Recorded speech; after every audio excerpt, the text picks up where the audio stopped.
welcome back to Momina's Mixed Plate. I'm very excited about my segment today because I have a very dear friend of mine in the studio with me. I'm so excited. It has taken me a very long time because she's very camera shy.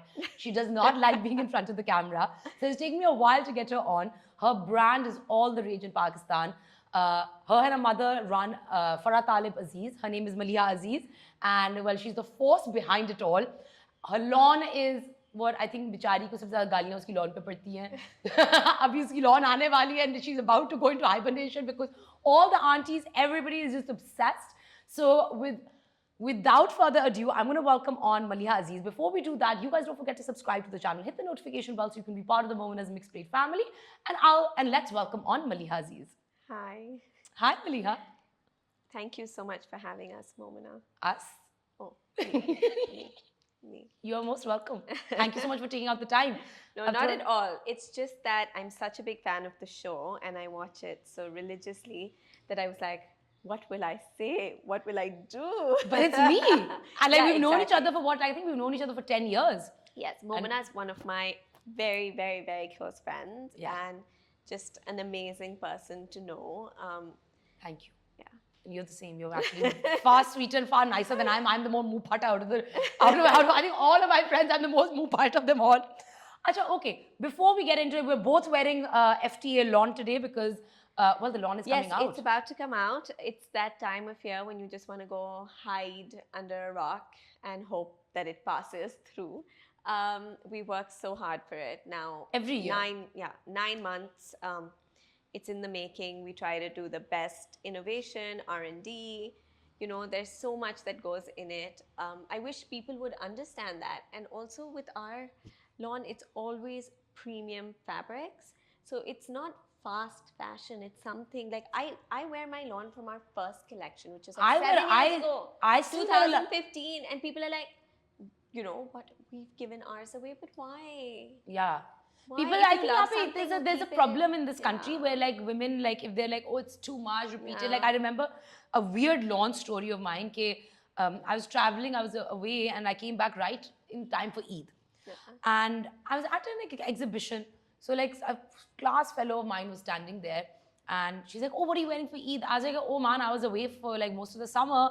So I'm just wearing my lawn. I had a few lawns made. And I was like, I've not worn them, so I'm just going to wear lawn. It's so hot. Yeah. And she literally looked at me and she was like, I have given it to my staff now. Tum ab pehnogi. But And I'm like, excuse me? Like, well, yes. her staff is very lucky. I was like, yeah, very fancy staff you have that you're getting your lawn a month after it's like, you know. No, but I think lawn is like the fabric of Pakistan because it's something that is so easy to wear in the summer. It's Do you think you can wear? I don't think you can put on jeans after you've worn like lawn pants through the summer, right? It takes a real effort. And you know, if you are fond of something, you want to wear it again and again. Yeah. You know? It doesn't, of course.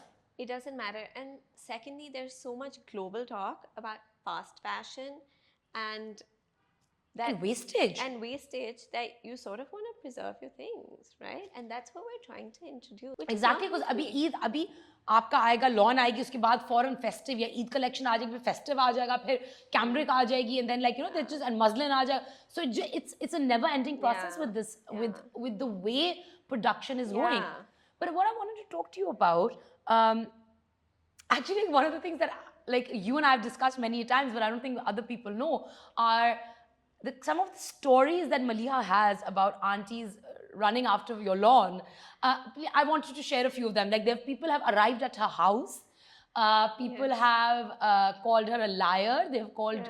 I want you to actually share because this is something that like again, it's at the end of the day, it's just clothes. So last year, I think was one of the most embarrassing ones because last year we were very scared because of COVID and times are such that no one knows what's happening, right? Yeah. And lawn is something that you invest so much money in. Like, you know, you're so deep in and you just have to sell the product. And we weren't expecting such a good response to the collection Nera, which was last year, that it sold out in 3 minutes online. And I think after that, I had to put my phone on silent because the whole night it was just going off.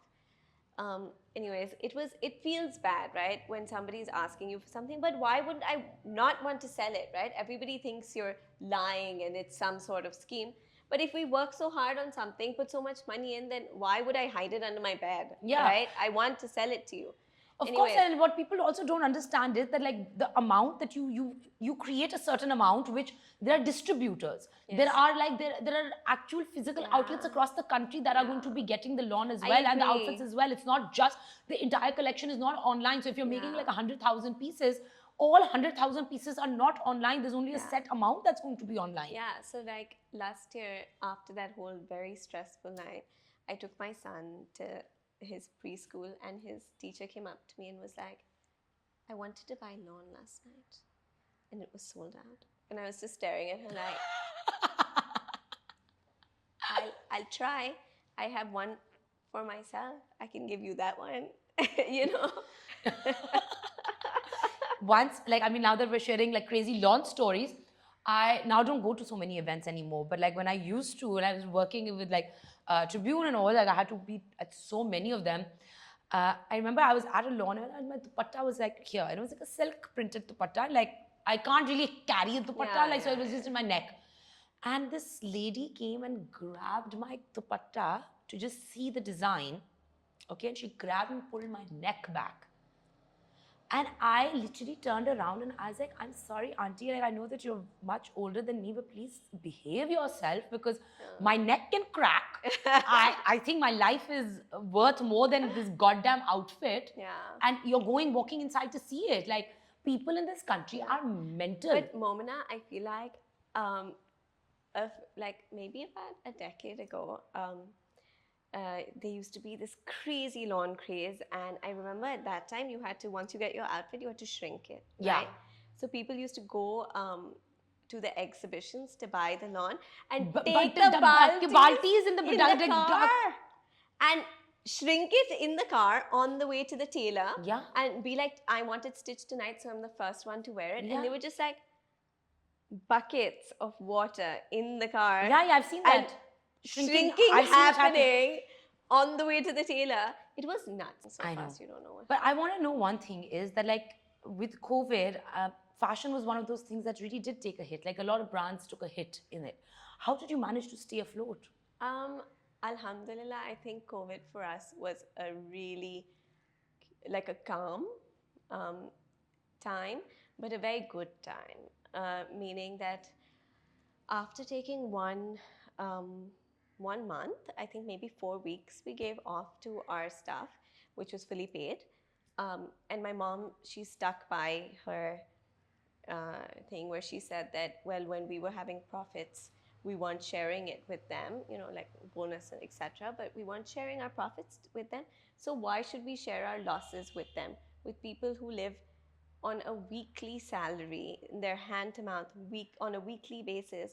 Why do we have to share our losses with them, you know? Yeah. That's not fair. So she said, I don't know how you guys are going to do it, but they're going to work. So we set up in my mom's garden. She has a quite big open space. Yeah. Open air sort of machines, like covered. And everybody was working.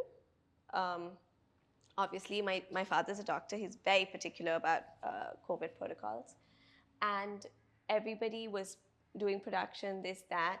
And there was like, it was fortunate that it was a Ramzan time, then there was Eid time. So there was demand. In fact, the stores were operating. So there was demand, people were buying.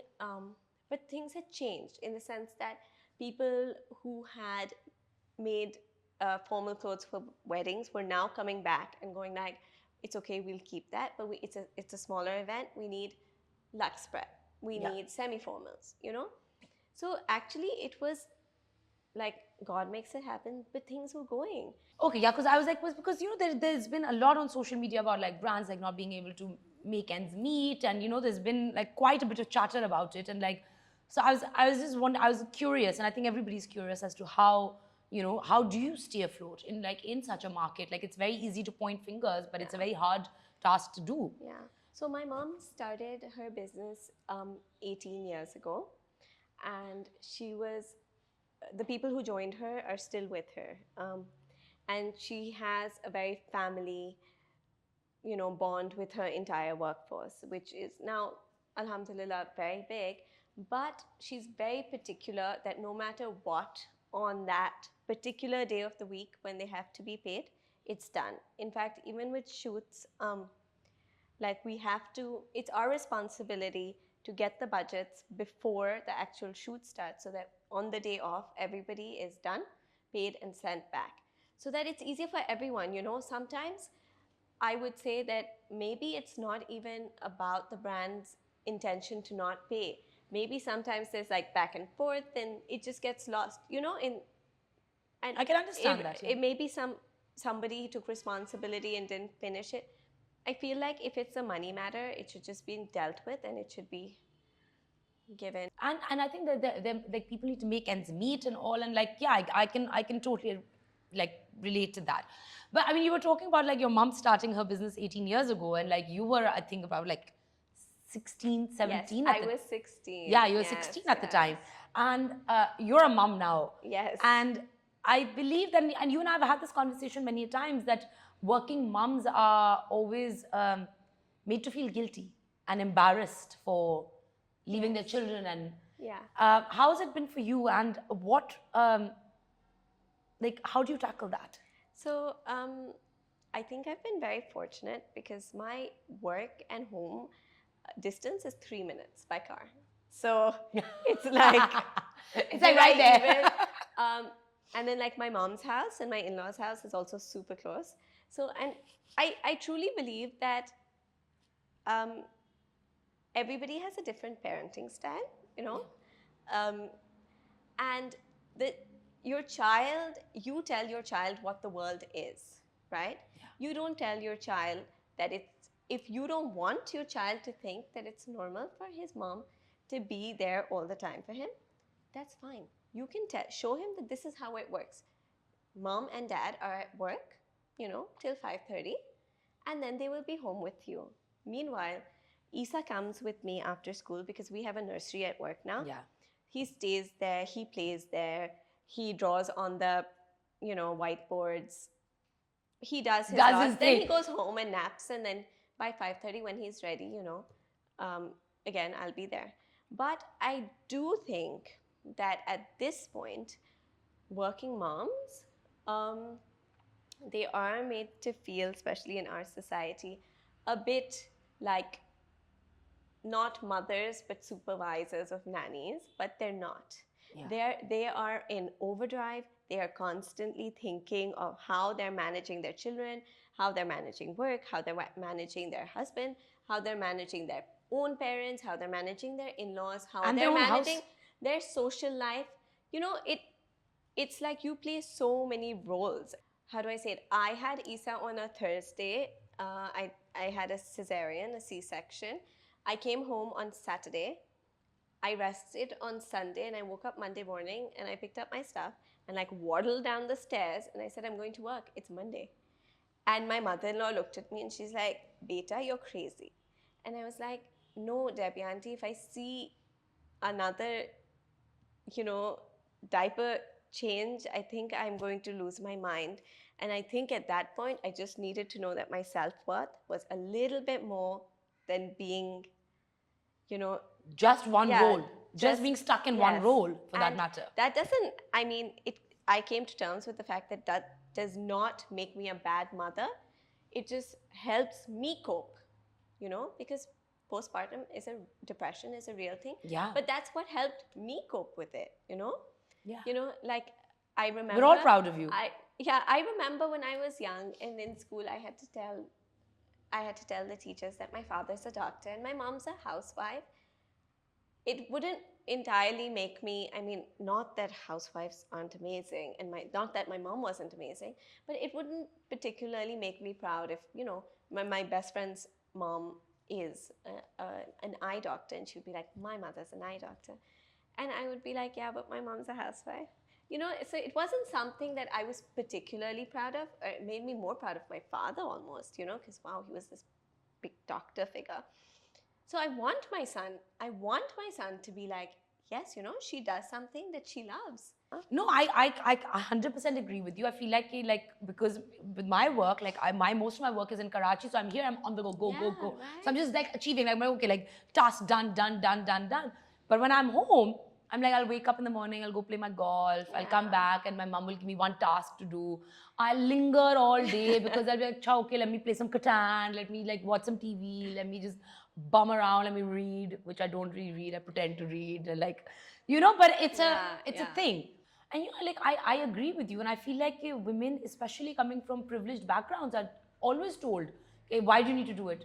Why must you do it? आपको क्या करने की ज़रूरत है? So Natasha and I were talking about this the other day, that often we'll have the odd auntie, or not, no, not the odd auntie, people just like you and me, who will come and be like, why do you have to do this? You'll be fine with your husband, can support you. I'm like, I'm not doing this for my husband, or I'm not doing this in order to support, I'm doing this because I need to be someone.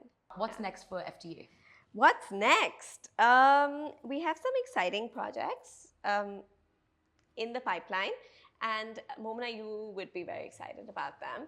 So we will reveal them closer to time. We have 3 stores now, which we are very happy and content with, and I'm really excited about them. We have 1 in Lahore and 2 in Karachi, and I think that now it's like time to do something that's more appealing to younger people, in the sense like, maybe something virtual. So there are lots of exciting things coming up. It's perfect. And I wish you all the best. Thank you so much for taking out the time. Thank you, Momina, and thank you for having me. Of course, always. I'm glad that I got to hang out with you. I hope this went well. It went very well. It went very well. Thank you so much, guys, for tuning in. I hope you guys enjoyed the segment. Please don't forget to subscribe to the channel. Hit the notification bell so you can be part of the Momina's Mixed Plate family. And I'll see you next time. Take care.